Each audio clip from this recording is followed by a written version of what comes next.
আসসালামু আলাইকুম, নতুন একটা ভিডিওতে আপনাদের সকলকে স্বাগতম। সো আগের ভিডিওতে আমরা দেখিয়েছিলাম যে কিভাবে আপনার বিকাশ থেকে যে কোনো মোবাইল ব্যাংকিং এ ব্যাংক ট্রান্সফার করতে পারবেন, টাকা ট্রান্সফার করতে পারবেন। তো আজকে দেখাবো আমরা নগদ থেকে কিভাবে আপনারা বিকাশে বা ট্যাপ সেন্ডে বা হচ্ছে রকেটে টাকা ট্রান্সফার করতে পারবেন। তো এর জন্য আপনার নগদ অ্যাকাউন্টে লগ ইন করে নেবেন। যাওয়ার পর একটু হচ্ছে নিচে স্ক্রল করবেন। একটু নিচে স্ক্রল করলে দেখতে পাবেন যে অন্যান্য সেবাসমূহ। সো এখানে ক্লিক করতে পারেন, বা আরেকটা যেটা সবচেয়ে ওয়ে সেটা হচ্ছে ট্রান্সফার মানি। এখানে ক্লিক করবেন। ট্রান্সফার মানি ক্লিক করার পর এখানে দেখতে পাচ্ছেন যে এনপিএসবি, সে সেম বিকাশ যেরকম আছে ওরকমই। দেন হচ্ছে মোবাইল ওয়ালেটে এখানে ক্লিক করবেন, ব্যাক করে চলে পাঠাতে পারেন।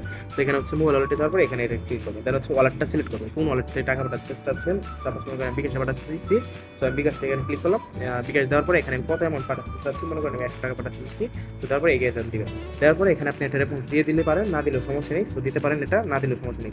সো মনে করেন আমি একটা রেফারেন্স দিয়ে দিলাম দেন হচ্ছে এখানে পিন নাম্বারটা দিলেই আপনার মনে করেন টাকা চলে যাবে। মনে করেন এখানে এখানে পিন নাম্বারটা দিয়ে দিলে আপনার হচ্ছে টাকা ট্রান্সফার হয়ে যাবে।